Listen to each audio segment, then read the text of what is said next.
I let Randy's question hang in the air for a few moments, allowing the entire line of inquiry to establish itself in silence. All eyes are watching me expectantly.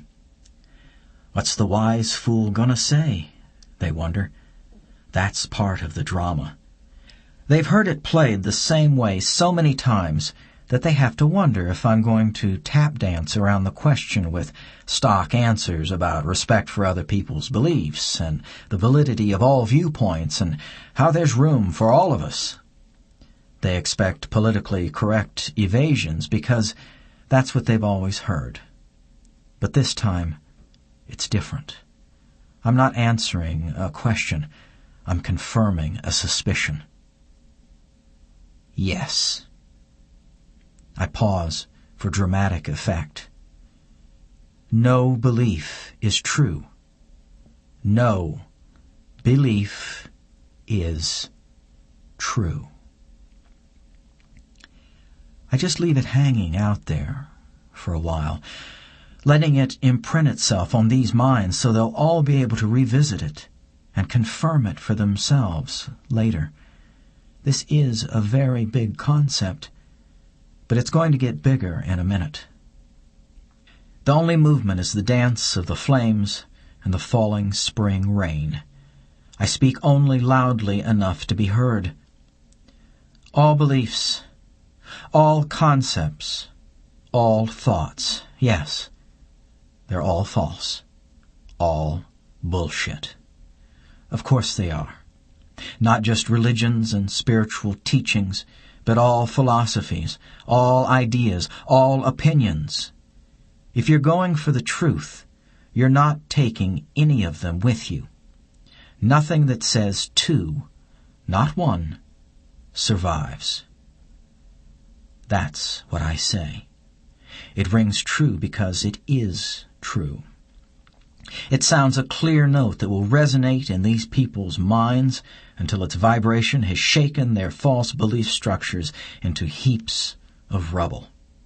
I mean, how can it not? I'm not telling them something I know. I'm showing them something they know. I take a break so everyone can do the math rather than just watch the teacher do it on the blackboard. As tempting as it may be for me to believe that I can wake people up by shaking or slapping them or just looking deeply enough into their eyes and coaxing them out, I know that the trance they're in can't be so easily broken. This sort of direct assault, though, is my version of whacking them with sticks like the Zen guys do. And now, because they still don't really see it. "Okay, Brendan," I say. He looks startled to be singled out. "What's the answer to your question?" I don't know. "What question?" "The meaning of life. Didn't you ask me about the meaning of life?" Well, yeah, I was just, joking. I didn't really expect an answer or anything." "Why not?" I address my comments to the whole group. "Why shouldn't we ask what the meaning of life is? Hell, shouldn't that be like the first thing we ask? Why should that, of all questions, be a joke? What are we? Livestock? How can we do anything until that most fundamental of all questions is answered?" No one is leaping up to answer, least of all Brendan. "So, Brendan, if you'll do the honors, what's the meaning of life?" He looks like a deer caught in the headlights, but he thinks about what's been said here tonight, and he puts it together. "There is none," he says. "None what?" "There is no meaning. There is no meaning of life." Click. That's it. That's where this whole thing has been going. Saying that no belief is true is simply the inversion of this crisp, perfect statement. Life has no meaning. Thank you, Brendan. Very nicely done.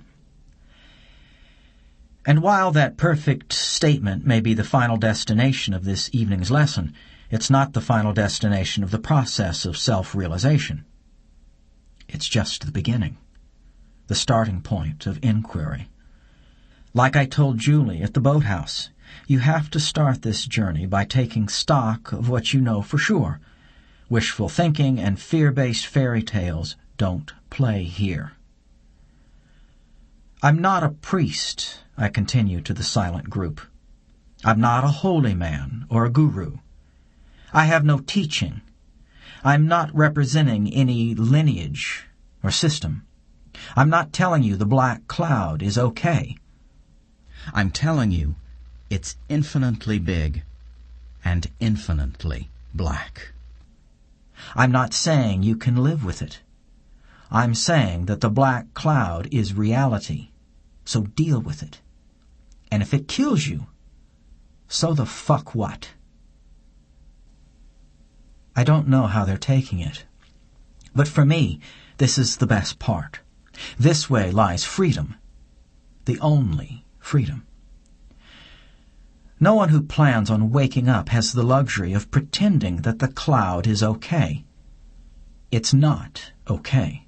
It's not dark gray. It's reality, your reality. And if you want to get real, that's where you have to go.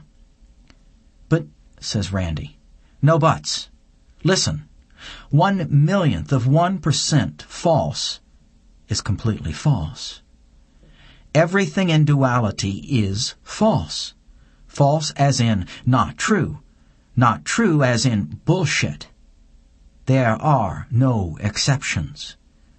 Black and white. No shades of gray. Truth is one, is non-dual, is infinite, is one without other. Truth is dissolution, no self, unity. There's nothing to say about it, nothing to feel about it, nothing to know about it. You are true or you're a lie, as in ego-bound, as in dual, as in asleep. Silence. That felt good. The fabric is rent. Whatever stories, at whatever degree of belief these people use to shield themselves from reality, have just been structurally destabilized. The stories may survive for weeks, or months, or years, but their demise is now assured, and the time will come when each of these people gets what they came here for, a direct confrontation with reality. Or not. Never bet against Maya. Truth is infinitely simple. Delusion is infinitely complex. There's no overestimating our ability to avoid making eye contact with the obvious. Maybe some of them will now scramble deeper into their stories. But for those who are here to hear, the leveling note has been sounded. Once again, Randy asks the question they all want the answer to. So all beliefs are bullshit, as opposed to, like, what? As opposed to facing facts. As opposed to saying, fuck it, I'm going to see for myself. As opposed to declaring truth or bust, and meaning exactly that. Truth at all costs. Truth regardless of consequence. Truth at any price. Whew. I slump into my chair and let everyone sit quietly with their thoughts while I sit with mine. That was a tricky thing to try to convey. Did I say it well? Did I leave out anything important? I replay it in my head and am satisfied that I made the best of a difficult but critical piece of communication. It's a few minutes before anyone even moves around, and I think I started to doze off. Eventually the dialogue picks up again. Well, is it true that all religions are built upon the same foundation? One of them, Marla, asks. That they all contain the same truth? That's a good cooling-off question. The intense part is over, and now I can use this as a ramp to slide us all back down into a more mellow, dare I say, groove. Oh gosh, yeah, maybe, I suppose, if you really want to stretch a point, but not in any sense it would be of a practical value to someone who is trying to wake themselves up. That's the sort of qualification I'd make if I wanted to appear open and accepting, but I would certainly never try to help anyone awaken by suggesting that they make a study of world religions or spiritual teachings. I mean, I can pick up a Bible, or the Koran, or the Talmud, or the Upanishads, or the Dhammapada, or any of the noteworthy spiritual texts, and me, Jed, can decipher them within the context of truth. I can see what they say that's of possible value. I can see what was probably valuable before sleeping minds rewrote it. And I can see what's just nonsense. In short, I can read the great spiritual teachings of the world from the perspective of one who has made the journey and judge them based on their effectiveness as maps for others making the journey. Now, to answer your question in a way that might be of some value to you, I would say, yeah, okay, you could say that all the major religions and great spiritual teachings have the same truth at their core.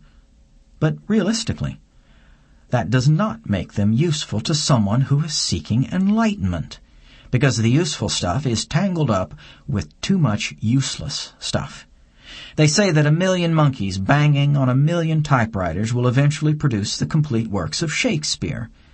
But I don't want to be the guy who has to read through it all. That gets a laugh. The mood is loosening up a bit.